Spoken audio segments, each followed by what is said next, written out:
और परमेश्वर जी अपना फेमस गाना सुनाइए रागिनी जी। बहुत बहुत धन्यवाद। और रागिनी जी राजीनी बिटिया सुल्तानपुर वाला गाना रागिनी जी सुल्तानपुर वाला गाना गीत याद है आपको? नहीं याद रहता तो मैं कभी गा देती। रागिनी जी आपकी उम्र लाखों बरस हो। बहुत बहुत धन्यवाद। उसके बाद श्रीपाल सिंह जी है, शैलेंद्र जी माता रानी के आशीर्वाद से आप सब पे हमेशा बनी रहे कामना करते हैं। और कहाँ हो रागिनी? मैं बनारस में हूँ, आप सभी के प्यार सपोर्ट से। चांद रहता है सितारों के बीच, गुलाब रहता है कांटों के बीच, वही सारी। धन्यवाद।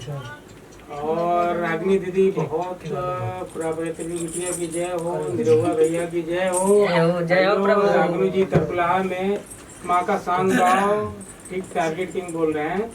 कहाँ हो रागिनी? उसके बाद सुल्तानपुर आओ। उसके बाद अति सुंदर है जय श्री राम। जय श्री राम। याद नहीं है तो भूख हड़ताल कर रहा हूँ। भूख हड़ताल मत करिए आप लोग। रागिनी जी आप वाला कोई फेमस गीत सुनाइए, फिर निरहुआ अपना कोई फेमस गीत सुनाएंगे। आइए मैं तरकुलहा माँ का एक भजन गाती हूँ, उसके बाद अपना प्यारा वाला सॉन्ग गा दूंगी। एसी वाला आप लोग तो हमेशा ट्रेंडिंग में ला देते हैं जब गर्मी आता है। एगो घर लगवा दीना एसी राजा जी। पंखा कूलर वाला। पहले माता जी वाला गाना। जवान बहुत सुंदर रागिनी जी। बहुत बहुत धन्यवाद। मेरा कोई कमेंट ही नहीं पड़ रहा है, लोग कहेंगे नेगेटिव सोचेंगे। यही तो रहा कुलावे में माई तो हर बात बाटे, यही से नाम तो हर दुनिया में खास बाटे। कितना ले तो हर गुना गाई एकर कुलही माई, कितना ले तो हर गुनवा गाई एकर कुलही माई। बाबू बंधु सिंह के कइलू धार हो, कमी ना कइलू दिहलू ममता दुलार हो। बाबू बंधु सिंह के कइलू धार हो, कमी ना कइलू दिहलू ममता दुलार हो।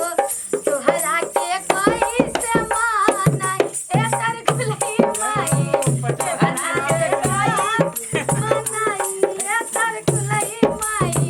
कितना ले तोहर गुना गाई एकर कुलही माई।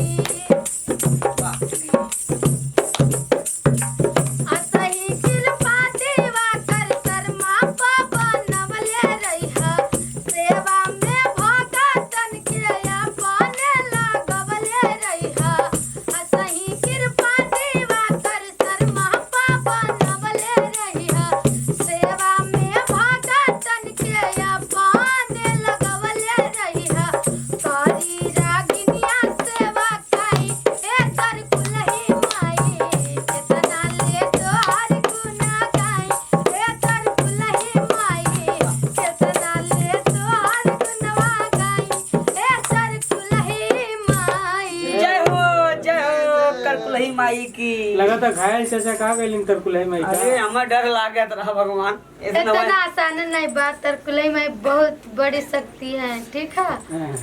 भूत आवा भाई जरूर जैसे करो हम डरा के हाथ में। आइए पंखा कूलर वाला गाती हूँ। बेधे दहिया में, बेधे दहिया में गरम निकले सिरा जाजी, एगो घर लगवा दीना सिरा जाजी, एगो घर लगवा दीना सिरा जाजी। सुतया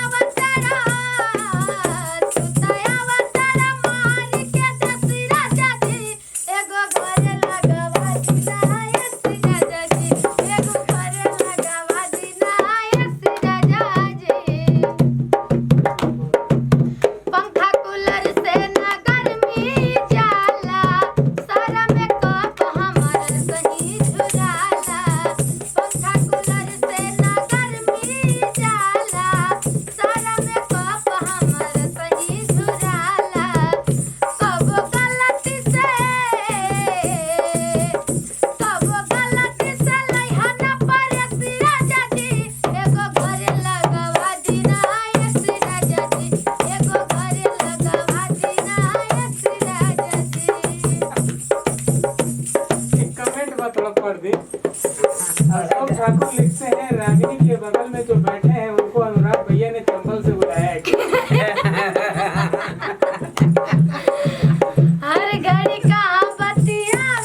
बहुत अच्छा रागनी जी। आशा सिंह ठाकुर आपसे मिलना चाहती हैं, जी जरूर आपका आइए। नंबर चाहते हैं। जी जरूर आइए, यूट्यूब पे नंबर है, आप कॉल कर सकती हैं।